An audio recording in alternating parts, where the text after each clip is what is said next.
মেহেরপুর সদর উপজেলার পিরোজপুর গ্রামের কৃষক লাভলু মিয়া চলতি বছর ১২ বিঘা জমিতে পেয়ারা গাছ লাগিয়েছেন তিনি, যেখানে প্রতি বিঘায় খরচ হয়েছে ৭০ থেকে ৮০ হাজার টাকা। তবে এখানে উৎপাদিত পেয়ারা বিক্রি করতে পারবেন ২.৫ থেকে ৩ লাখ টাকায়। গাছ লাগানোর আপনার ৬ মাস পরে ফল পাওয়া যায়।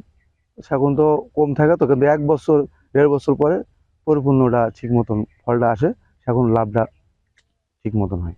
২০ বছর ধরে পেয়ারা চাষ করেছি। এই মনে করেন আমি ১২ বিঘা জমি কিনেছি। শুধু লাভলু মিয়া নন, জেলার অনেকেই এখন ঝুঁকছেন দেশীয় এই ফল চাষে। মাটি ও আবহাওয়া ভালো হওয়ায় ফলনও হচ্ছে ভালো। এছাড়া সারা বছর চাহিদা থাকায় দামও ভালো মিলছে বলছেন স্থানীয় চাষিরা। আমি বর্তমানে আমার বন্ধুর সাথে ৪ বিঘা চাষ শুরু করছি। আর এরপর আমরা আরো চেষ্টা করছি আরো এই চাষটা বৃদ্ধি করবো আস্তে আস্তে। জাত ভেদে মিষ্টতা কম বেশি আছে, তবে থাই 3 জাতের পেয়ারাটা সবচেয়ে টেস্টফুল এবং গাছে ধরে বেশি। মেহেরপুরের পেয়ারা খুবই সুস্বাদু। এটা ঢাকাতে, বরিশালে বিভিন্ন জায়গায় যায়, ব্যবসায়িকরা নেয়। প্রতিদিন ভ্যানে করে 200 কেজি 100-200 কেজি করে পেয়ারা নিয়ে যায়। তো দেখা যাচ্ছে যে প্রতি কেজিতে আমাদের 10 টাকা 15 টাকা করে লাভ থাকা যায়।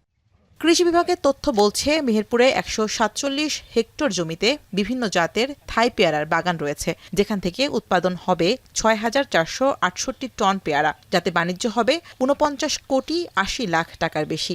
আমাদের পেয়ারা প্রায় ১৪৭ হেক্টর পেয়ারা আছে। পেয়ারা যে সুবিধাটা, কমপক্ষে 3 বার এটা বিয়ারিং হয়।